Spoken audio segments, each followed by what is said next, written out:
Halo semuanya, selamat datang di channel Zahra Bercerita. Tempat di mana cerita punya rasa dan rasa punya makna. Karena setiap kisah selalu membawa pesan dan setiap pesan menyentuh hati yang mendengarkan. Jadi siapkan waktu terbaikmu, cari tempat yang nyaman, dan yuk kita mulai kisahnya.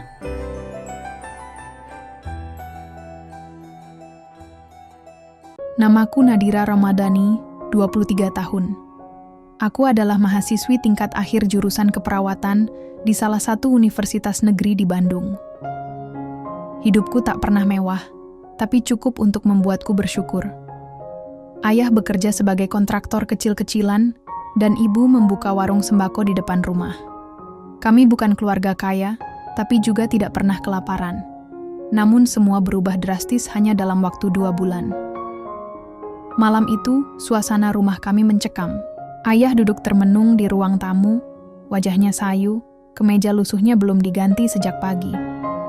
Ibu bolak-balik dari dapur ke kamar sambil memegang ponsel, tampak gelisah. Aku pulang kuliah dan langsung merasakan ada sesuatu yang janggal. Ayah, ibu, ada apa sih? Dari tadi diem semua kayak rumah duka, tanyaku sambil menggantung tas di kursi. Ayah menatapku dengan mata yang terlihat lebih tua dari usianya. Kerut di dahinya dalam. Duduk dulu nak, ayah mau bicara. Aku duduk perlahan, firasat buruk mulai menyeruak di dada. Ibu ikut duduk di sampingku, menggenggam tanganku erat. Dir, ayah ada masalah besar. Proyek yang ayah kerjakan gagal total. Dan ayah terjerat utang hampir 500 juta. Ucapnya pelan. Aku membelalakkan mata. 500 juta? Astaga ayah gimana bisa? Ayah menunduk, suaranya penuh penyesalan. Ayah dijanjikan proyek pembangunan di Subang, dan ayah berani pinjam ke rentenir untuk bayar bahan dan pekerja. Ternyata proyek itu fiktif, Dir. Ayah ditipu. Aku berdiri dari dudukku, tak percaya dengan yang kudengar. Terus sekarang gimana? Polisi? Pengacara? Ibu memotong pelan, suaranya bergetar. Nggak semudah itu, nak. Yang datang ke rumah tadi siang, Pak Rustam. Dia salah satu orang yang bantu ayah dulu. Sekarang dia datang menawarkan solusi. Solusi apa? Tanyaku curiga. Ibu menunduk, lalu menatapku dengan mata berkaca-kaca. Dia mau bantu lunasi semua utang ayah kalau kamu mau menikah dengannya. Dunia terasa berhenti berputar. Aku tak bisa berkata-kata. Rasanya seperti baru ditikam di dada. Apa? Teriakku. Langkahku mundur spontan. Pak Rustam? Yang dokter? Itu? Yang usianya 65 tahun? Ayah hanya diam. Ibu memegang tanganku, tapi aku menariknya kasar. Ini gila. Aku bukan barang yang bisa dijual seenaknya. Dia tua, Bu. Dia lebih tua dari kakek. Kenapa kalian tega? Dir, tolong jangan salah paham. Ini bukan soal menjual kamu. Ini soal menyelamatkan keluarga kita. Ujar ayah putus asa. Menyelamatkan? Dengan mengorbankan aku, jadi tumbal demi utang yang bahkan bukan salahku? Aku punya masa depan, ayah. Air mataku menetes tanpa bisa kutahan. Ayah berdiri, tangannya mengepal. Kamu pikir ayah nggak hancur bilang ini? Ayah sudah kemana-mana, minta tolong ke orang, tapi semua tutup pintu. Cuma Rustam yang datang bantu, dia nggak paksa, tapi itu satu-satunya cara. Aku jatuh terduduk di sofa. Nafasku tercekat, dada, sesak ibu memelukku dari samping. Nak, kamu tahu, ibu juga perempuan. Ibu tahu ini berat. Tapi Rustam orang baik. Dia duda, gak punya anak. Dia janji akan perlakukan kamu dengan baik. Bahkan dia mau biayai kuliah kamu sampai selesai dan berikan rumah kalau kamu mau tinggal terpisah. Aku gak butuh rumah. Aku butuh hidupku sendiri, ucapku nyaris berbisik. Malam itu aku menangis dalam diam. Semua rencana hidupku runtuh. Aku merasa seperti hewan yang siap disembelih, dijual demi kepentingan orang lain. Namun lebih menyakitkan yang menjualku adalah orang tuaku sendiri. 2 hari setelah percakapan malam itu, aku duduk di dalam mobil hitam mewah yang dikirimkan Rustam ke rumah. Aku tak pernah merasa sekecil ini. Seperti burung yang masuk ke kandang elang. Di dalam mobil, aku diam membisu, hanya menatap keluar, jendela sambil menahan napas yang terasa berat. Ibu duduk di sampingku, berusaha tersenyum seolah semua baik-baik saja. Padahal aku tahu senyum itu penuh luka dan rasa bersalah. Kami tiba di sebuah restoran bergaya Eropa di kawasan Dago Atas, tempat orang-orang kelas atas biasanya makan malam. Lantai marmer mengilap, denting piano terdengar samar dari sudut ruangan, dan aroma rempah-rempah mahal tercium sejak kami masuk. Dia sudah menunggu di meja pojok, kata pelayan, membungkuk sopan. Langkahku terasa berat. Telapak tanganku dingin, tapi berkeringat. Begitu tiba di meja, aku melihatnya. Rustam, pria berusia 65 tahun, rambutnya memutih nyaris seluruhnya. Kacamata bingkai tipis bertengger di wajahnya yang tampak tenang tapi dingin. Ia mengenakan jas abu-abu mahal, duduk tegak dengan tangan bersedekap rapi di meja. Jam tangan emas di pergelangannya memantulkan cahaya lampu gantung kristal di atas kepala kami. Nadira, sapanya pelan sambil berdiri dan mengulurkan tangan. Aku ragu, tapi akhirnya menjabat tangannya. Dingin, kaku, tanpa rasa. Silakan duduk, katanya lagi.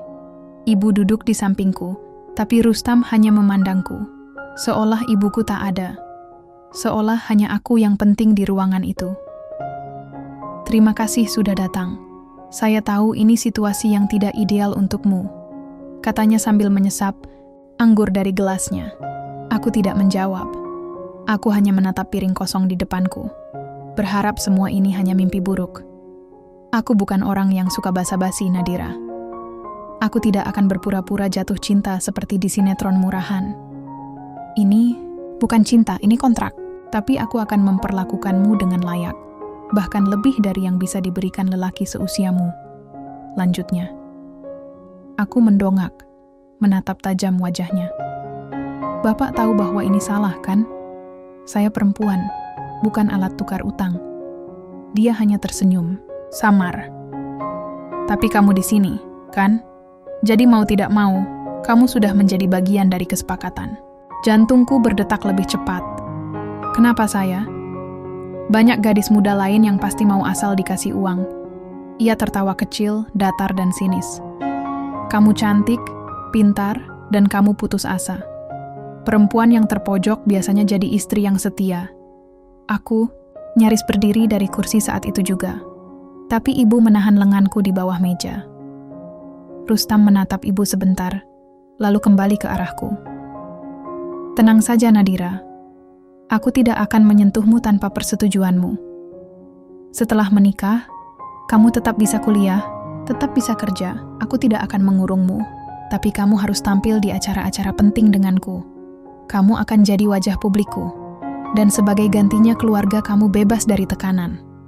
Aku mengepalkan tangan di bawah meja. Semua ini terasa seperti menjual jiwa ke iblis. Setelah makan, malam itu selesai, Rustam menyodorkan sebuah amplop tebal ke ibuku. Ini uang muka untuk menutup 2 utang paling mendesak. Sisanya akan lunas setelah pernikahan. Ibu menerima amplop itu dengan tangan gemetar. Matanya berkaca-kaca. Aku tahu dia malu, tapi dia tetap menerimanya. Di perjalanan pulang, aku duduk terdiam, memandangi lampu kota dari balik jendela. Ibu menggenggam tanganku, mencoba bicara, tapi aku menarik tangan itu perlahan dan menatap lurus ke depan. Bu, kataku akhirnya, suara lirih tapi tajam. Mulai sekarang aku tidak tahu siapa kalian, tapi aku tahu satu hal. Di hari pernikahan, itu nanti aku tidak akan jadi pengantin yang kalian harapkan. Pagi itu hujan turun sejak subuh. Awan kelabu menggantung di langit Bandung, seperti mencerminkan isi hatiku. Hari pernikahan semakin dekat, hanya tinggal 3 hari lagi. Aku sudah tidak tidur dengan tenang selama berhari-hari. Setiap malam seperti mimpi buruk yang tak kunjung usai. Setiap pagi terasa seperti hukuman, karena aku masih bernapas dalam hidup yang bukan pilihanku. Aku duduk di kamar, memandangi gaun putih yang tergantung di sudut lemari. Gaun yang katanya mewah, impian setiap wanita. Tapi bagiku, itu kain kafan. lambang penguburan atas kebebasan dan masa depan. Aku tak sanggup lagi diam. Aku harus kabur. Tanpa banyak berpikir, aku mengemas pakaian seadanya ke dalam tas punggung. Aku ambil sedikit uang yang aku sisihkan dari hasil kerja part-time di kafe kampus. Ponselku matikan. Aku tahu, kalau mereka bisa melacakku, mereka akan melakukannya. Tepat pukul 8 pagi, aku mengendap keluar lewat pintu belakang dan menumpang ojek online ke rumah sahabatku, Dila, yang tinggal di Cimahi.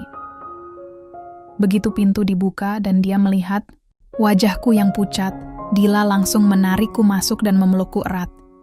"Dir, ya Tuhan, kamu kabur," bisiknya cemas. Aku mengangguk, air mataku langsung meledak. Aku nggak kuat lagi, Dil. Aku bener-bener nggak bisa. Aku lebih baik miskin, lebih baik mati, daripada dinikahin sama dia. Kami duduk di ruang tamu kecil Dila. Dia menyodorkan teh hangat, lalu memegang kedua bahuku. Kita cari solusi. Kamu bisa tinggal di sini sementara. Aku akan bantu cari kerjaan sambilan. Kita lawan bareng-bareng, ucapnya mantap. Hatiku sedikit hangat mendengar itu. Ada orang yang masih peduli, masih melihat aku sebagai manusia, tapi kehangatan itu tidak bertahan lama. Sore harinya, seseorang menggedor pintu rumah Dila. Kuat, kasar. Dila melongok dari balik jendela dan langsung memucat. "Dir, itu orang suruhannya Pak Rustam." Jantungku serasa berhenti. Aku cepat-cepat sembunyi ke dapur, sementara Dila membuka pintu sedikit. Seorang pria berpakaian hitam berdiri di depan. "Kamu Dila? Iya, ada apa ya?" "Ini untuk Nadira," katanya singkat. Menyerahkan amplop coklat dan pergi tanpa banyak bicara. Setelah pria itu pergi, Dila membawa masuk amplop tersebut. Tanganku gemetar saat membukanya. Di dalamnya hanya ada secarik kertas. Isinya singkat, tapi menghantam tepat ke jantungku. "Jika kau tidak kembali dan hadir di pernikahan, maka ayahmu akan kami seret ke kantor polisi malam itu juga. Kami memiliki bukti penggelapan dana dan penipuan proyek bodong. Jangan coba main-main, Nadira. Kami tidak hanya punya uang, kami punya kekuasaan." Isi surat tersebut. Aku jatuh terduduk, tangan menutupi mulut. Tubuhku mulai menggigil. Dila membaca surat itu dan langsung memelukku. "Mereka ancam kamu pakai ayahmu. Astaga, Dir, ini lebih dari sekadar paksaan. Ini pemerasan." Aku mengangguk lemah. Kalau aku terus sembunyi, ayah bisa masuk penjara. Mereka pasti bisa bikin itu kelihatan. Nyata, Rustam punya orang dalam. Malam itu aku menangis sejadi-jadinya di pelukan Dila. Rasanya seperti tertelan kegelapan yang tak punya ujung. Aku sudah mencoba kabur, tapi dunia seperti menutup semua pintu. Besoknya, tanpa berkata apapun, aku pulang ke rumah. Ibu menangis saat melihatku datang. Tapi aku hanya lewat begitu saja. Tak ada pelukan, tak ada maaf. Aku hanya ingin semua ini cepat berakhir. Aku duduk di kamar, memandangi cermin. "Wajah siapa ini?" tanyaku pada bayanganku. Apakah ini masih Nadira atau cuma boneka yang siap dikorbankan? 3 hari lagi, aku akan menjadi istri dari pria yang bisa saja menghancurkan hidupku. Tapi satu hal kupastikan dalam hati, aku akan cari celah. Akan kulawan meski dengan nyawa. Hari itu akhirnya datang. Hari pernikahan. Tapi bukan hari yang kutunggu. Bukan hari penuh bunga, tawa, dan cinta seperti dalam dongeng. Ini hari pengorbanan, hari penguburan masa mudaku. Aku duduk di depan cermin dengan wajah yang dihiasi riasan, mahal, gaun putih menjuntai menyentuh lantai. Tapi di balik itu semua, mataku kosong. Tak ada kebahagiaan, tak ada sinar. Yang ada hanya kehancuran yang terbungkus kilau mewah. Ibu masuk ke kamar dengan mata bengkak. Dia sudah menangis sejak pagi, tapi tak pernah berani bicara banyak padaku. Hari ini pun sama. "Nadira, tamunya sudah datang. Akad sebentar lagi." Aku tidak menjawab, hanya mengangguk pelan. Dalam hati aku sudah mati sejak 3 hari lalu, sejak Rustam menunjukkan bahwa kekuasaannya jauh lebih besar dari logika dan keadilan. Tamu-tamu mulai berdatangan di gedung pernikahan yang disewa Rustam. Megah, dingin, penuh orang-orang penting. Wartawan pun hadir, karena Rustam memang figur publik yang dihormati di kalangan medis. Semua tersenyum, semua tampak bahagia. Tapi tak satu pun dari mereka tahu, mempelai wanitanya dipaksa. Jam 11 siang, akad dimulai. Aku duduk bersimpuh di samping Rustam. Lelaki tua itu tampak tenang, seperti tak terjadi apa-apa. Tangannya menyentuh punggung tanganku, dingin seperti es. Aku ingin menariknya, tapi tubuhku terlalu kaku. Saudara Rustam bin Abdullah, apakah Anda bersedia menikahi Nadira Ramadhani binti Ahmad Yusuf dengan mas kawin berupa uang tunai 100 juta rupiah dibayar tunai? Aku memejamkan mata. Saya bersedia, jawab Rustam lantang. Tangisku mulai menetes dalam diam. Saat saksi mengucap sah dan semua orang bertepuk tangan, aku hanya bisa mematung. Dunia seperti menjadi penjara yang paling sempurna. Namun tepat saat kami berdiri untuk sesi foto, kejadian mengejutkan terjadi. Tiba-tiba, seorang pria muda dengan jas hitam necis menerobos masuk ke ruangan. Wajahnya tajam, sorot matanya penuh marah. Semua mata langsung tertuju padanya. Apa ini lelucon? Teriak pria itu lantang. Rustam, apa yang kau lakukan? Rustam tampak terguncang. Tangannya terlepas dariku. Fahri, desis Rustam. Tamu-tamu mulai bergumam. Aku berdiri kaku, menatap pria yang belum pernah kulihat sebelumnya. Tapi ekspresi wajahnya mengarah padaku dan Rustam. Ayah, kata pria itu, dan semua orang tercengang. Ayah, tega melakukan ini? Menikahi wanita yang bahkan lebih muda dari anak ayah sendiri? Darahku seperti berhenti mengalir. Ayah? Siapa dia? Bisikku pada diriku sendiri. Rustam menarik napas panjang. Dia anak angkatku. Fahri. Dia sedang studi di luar negeri selama 2 tahun terakhir. Fahri berjalan ke arahku. Matanya menatapku penuh iba. Aku tahu semua ini dari sekretaris ayah. Aku pulang diam-diam begitu tahu ayah menikah dengan seorang gadis yang dipaksa. Aku minta maaf, aku datang terlambat. Rustam tampak panik untuk pertama kalinya. Fahri, ini bukan urusanmu. Justru ini urusanku.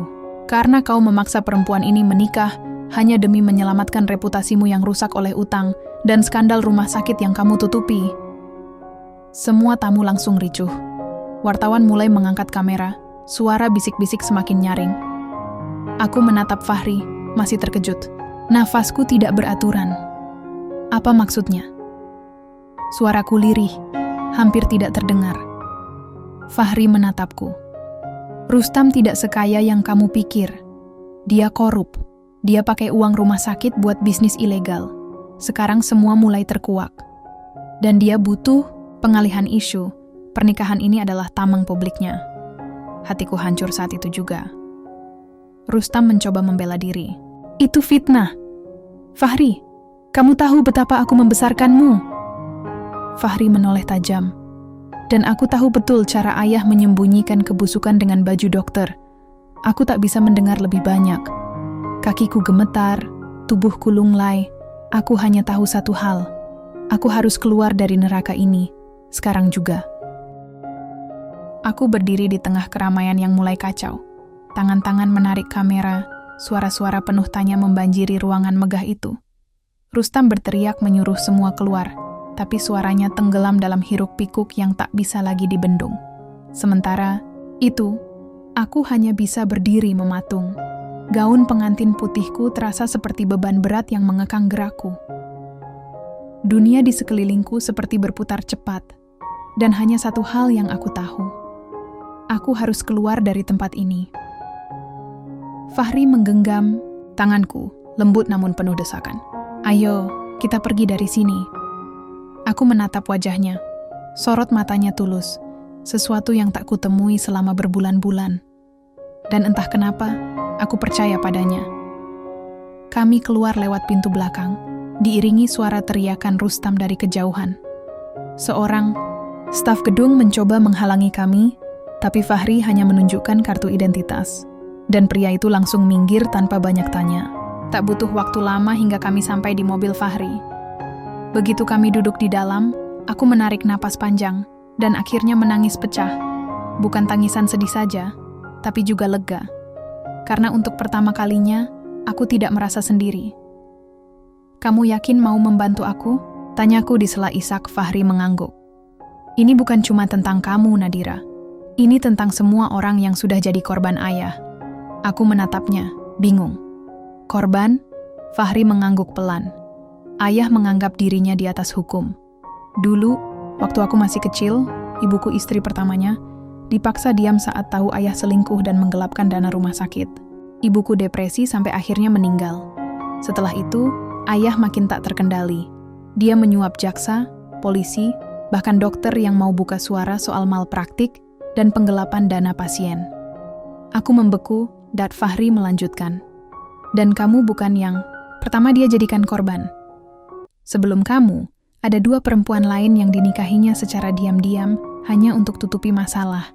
Tapi mereka semua menghilang entah kemana. Satu kabur ke luar negeri, satu lagi tidak jelas. Jadi aku cuman pion? Tanyaku dengan suara pelan. Bukan cuma kamu, seluruh keluargamu dijadikan alat. Rustam tahu ayahmu punya sejarah gelap soal proyek ilegal 10 tahun lalu. Dia dapat dokumennya dari seorang pejabat yang korup. Dipakainya itu untuk mengancam ibumu, lalu kamu. Hatiku serasa ditusuk-tusuk. Jadi, semua ini sudah direncanakan jauh sebelum aku sadar. Fahri meraih ransel dari kursi belakang, lalu mengeluarkan map tebal. Ini semua data dan bukti. Aku sudah simpan lama. Tapi aku nggak bisa gerak sendiri. Aku butuh kamu buat bersuara.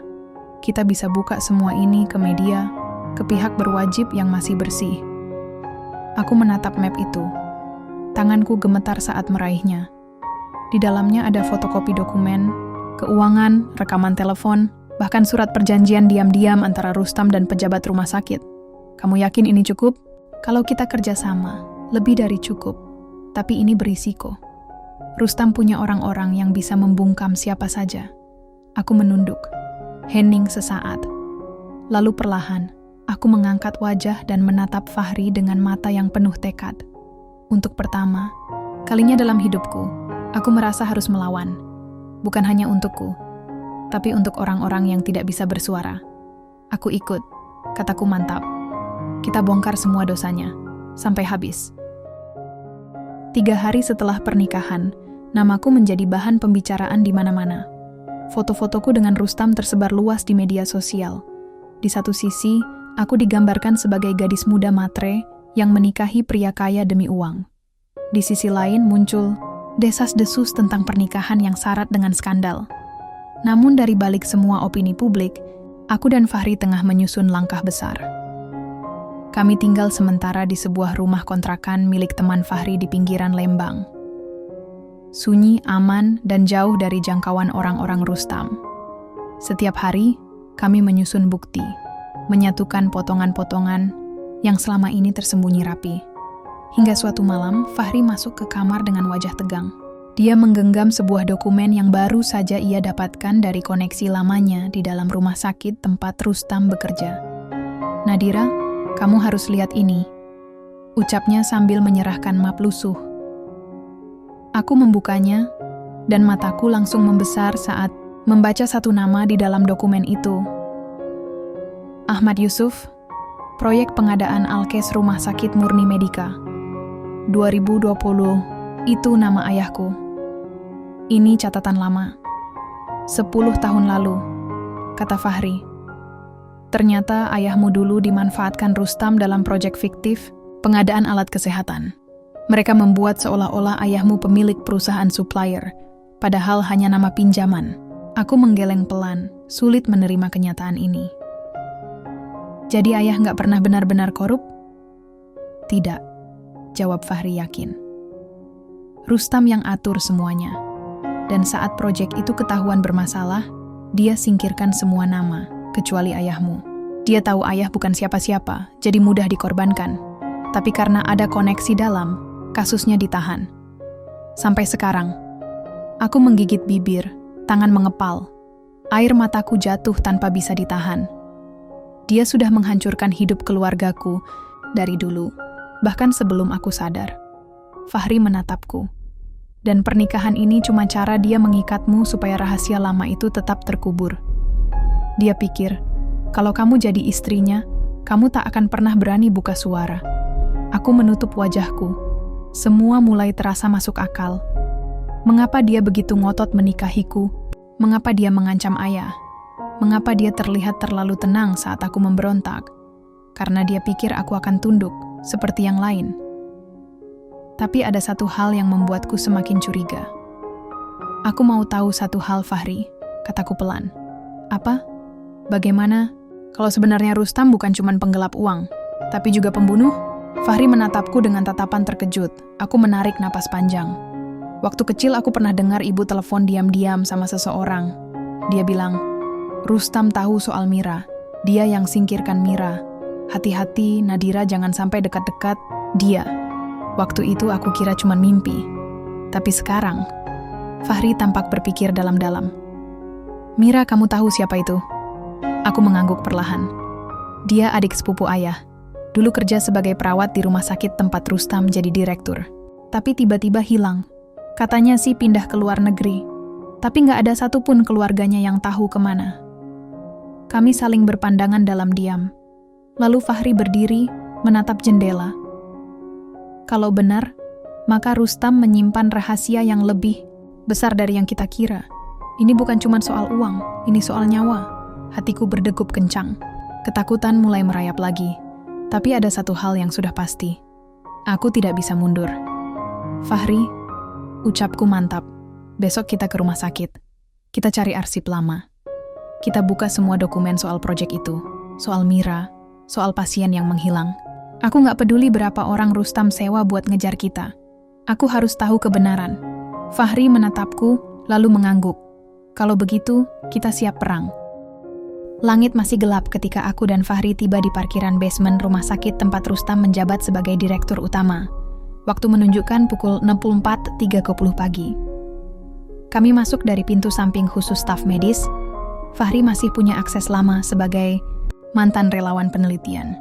Kaki-kaki kami melangkah cepat dan hati-hati. Setiap detik terasa seperti dihantui bayangan seseorang mengintai. Tapi tekad kami jauh lebih besar daripada rasa takut. Tujuan kami jelas, ruang arsip lantai 4, tempat semua dokumen lama disimpan. Setelah menuruni lorong panjang dan menaiki tangga darurat, kami akhirnya sampai. Ruangan itu terkunci, tapi Fahri dengan sigap mengeluarkan kunci duplikat yang ia dapatkan dari orang dalam yang sudah tak tahan melihat kebusukan Rustam. Begitu pintu dibuka, bau kertas tua dan debu menyeruak. Ruangan itu sunyi, hanya diterangi cahaya senter dari ponsel kami. Kita cari folder, kataku tegas. Kami membuka laci-laci besar satu persatu, hingga akhirnya Fahri menemukan tumpukan dokumen bertanda merah, konfidensial. Ini dia, bisiknya. Kami membuka satu persatu dan semua mulai terungkap. Penggelapan dana, pengadaan alat kesehatan, pemalsuan tanda tangan ayahku, laporan keuangan fiktif, dan yang paling mengejutkan, laporan kematian seorang perawat bernama Mira Septiani Mira. Nama itu terpampang di sana, tapi keterangannya tak masuk akal. Meninggal karena kecelakaan tunggal saat bertugas malam. Namun, ada tanda coretan dan revisi yang janggal. Bahkan hasil visum tak disertakan. Itu pasti ditutupi, gumamku pelan. Tiba-tiba, suara pintu berderit terdengar dari belakang kami. Kami berbalik. Rustam. Dia berdiri dengan mata merah dan wajah marah. Tapi kali ini, dia tak membawa senyum sombong seperti biasanya. Dia tampak lelah. Kalah. Aku sudah tahu kalian akan ke sini, katanya serak. Tapi kalian tak akan bisa membuktikan apapun. Dunia ini bukan milik orang jujur. Fahri melangkah maju. Kamu sudah kalah, ayah. Semua data ini akan kami serahkan ke jurnalis dan pengacara. Bahkan pejabat tinggi yang kamu suap sudah dipecat. Kamu tak bisa lari lagi. Rustam tertawa getir. Kalian pikir aku takut di penjara? Aku sudah hidup. Cukup lama untuk tahu, kadang kebenaran hanya jadi alat politik. Aku maju, menatapnya tajam. Tapi aku tidak peduli politik. Aku hanya ingin kebenaran. Aku ingin hidupku kembali. Aku ingin semua korbanmu dapat keadilan. Rustam terdiam. Untuk sesaat, wajahnya tampak rapuh. Aku pernah punya anak perempuan seusiamu dulu, katanya pelan. Tapi dia meninggal. Aku tak pernah bisa berhenti menyalahkan dunia. Dan aku hancurkan apapun yang mengingatkanku padanya, termasuk orang-orang tak bersalah. Air mataku nyaris menetes, tapi aku tahan. Tidak, aku tidak akan melemah sekarang. Dia memilih jalannya sendiri. Kalau begitu, hadapilah akibatnya. Kami keluar dari ruangan dengan semua dokumen di tangan. Tak lama setelahnya, aparat datang ke rumah sakit dan menangkap Rustam atas laporan yang sudah Fahri ajukan diam-diam 2 hari sebelumnya, disertai bukti tak terbantahkan. 2 bulan kemudian, nama Rustam Abdullah kini tercetak di setiap halaman depan media nasional. Dari dokter ternama menjadi tersangka utama dalam kasus korupsi dan malpraktik terbesar dalam sejarah rumah sakit swasta. Proses hukumnya masih berjalan, tapi satu hal pasti, semua rahasia yang ia kubur selama puluhan tahun telah terbongkar. Ayahku dibebaskan dari tuduhan lama setelah investigasi ulang membuktikan bahwa ia hanya dijadikan boneka. Ibu mulai bisa tidur, tenang tanpa dihantui rasa bersalah. Dan aku mulai menata hidupku dari awal. Aku kembali kuliah, sambil menjadi aktivis pendamping korban kekerasan dan penipuan. Banyak perempuan yang datang padaku dengan kisah serupa. Dipaksa, dibungkam, dilukai. Tapi mereka kini tahu, mereka tidak sendirian. Fahri, dia tetap mendampingiku. Hubungan kami tidak berjalan dengan instan atau klise seperti dalam sinetron. Tapi ia ada mendukungku, dan itu sudah lebih dari cukup. Suatu pagi, di sebuah kedai kopi kecil, Fahri tersenyum padaku. Kamu tahu Nadira, dulu aku pikir ayah angkatku itu dewa. Tapi kamu membuktikan bahwa bahkan dewa pun bisa jatuh kalau berhadapan dengan wanita yang tidak menyerah. Aku menatap keluar jendela. Matahari pagi menyinari kota yang dulu terasa begitu dingin bagiku. Tapi tidak lagi. Aku hanya ingin hidup seperti manusia normal, jawabku pelan. Tanpa topeng, tanpa ancaman, tanpa pernikahan palsu, hanya hidup yang layak. Fahri mengangguk. Dan kamu layak mendapatkannya. Awal yang baru, yang bersih. Aku tersenyum, dan untuk pertama kalinya setelah sekian lama, aku benar-benar merasa bebas.